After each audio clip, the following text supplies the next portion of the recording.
მოგესალმებით მეგობრებო, გარაჟი 1992-დან. დღეს ესე იგი სტუმრად ყავს Nissan Altima. ამ ძრავს ქონდა სტუკი მესამე ცილინდრზე.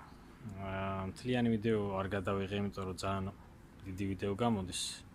ამოღება დაშლა და ამ შემდეგ. Nissan Altima არის ჰიბრიდი.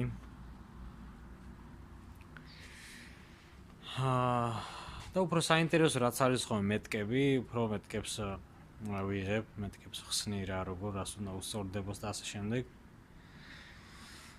და მინდა ახსნა, ესე იგი, მეტკები ამ ძრავზე არის 2 და 5, რაც X-Trail-ებში დევს სიტყვაზე, სერენებში დევს 2.0, 2.5, ეგ ძრავი დევს 2.5 ამ კონკრეტულ მანქანაში. და არის ჰიბრიდი. მინდა ახსნა მეტკები ახლა. დავიწყოთ ბალანსირიდან. ბალანსირის კბილს აქვს ჭრილი, რომელიც უნდა უსწორდებოდეს დაბლა კორპუსზე გამოშვერილ ისარს, ასე ვთქვათ. აქვს ცეპს ფერი, რა თქმა უნდა. შემდეგ ავდივართ ღერძზე. პირველი და მეოთხე ცილინდრი არის მაღლა, რაც დამადასტურებელი არის აი ეს ჭრილი და შემდეგ წერტილი. პირველი და მეოთხე ცილინდრი არის მაღლა.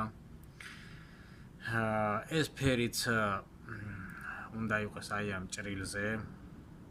ანუ ეს არის ბალანსირთან მიმართებაში, ასე ვთქვათ, ცეპი და ფერები. რაც შეეხება ღერძი რასპედლების ფერებს და მეტკებს, აი ამ კბილანას აქვს ქვემოთ წერტილი, რაზეც უსწორდება ფერი, ცეპის ფერი.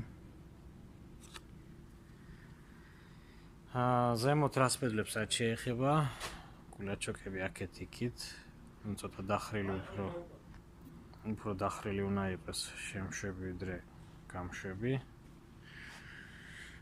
და ამასაც აქვს ჭრილი, ფერი უნდა დაემთხეს. ვანუსის მხარესაც აი ამ ხელა ჭრილი აქვს და უნდა დაემთხეს ფერი. ამ ძალიან მარტივი მეტკები აქვს, როცა არის ასე დაშლილ მდგომარეობაში. თან ეს ჰიბრიდია და ძრავი მუშაობდა, მაგრამ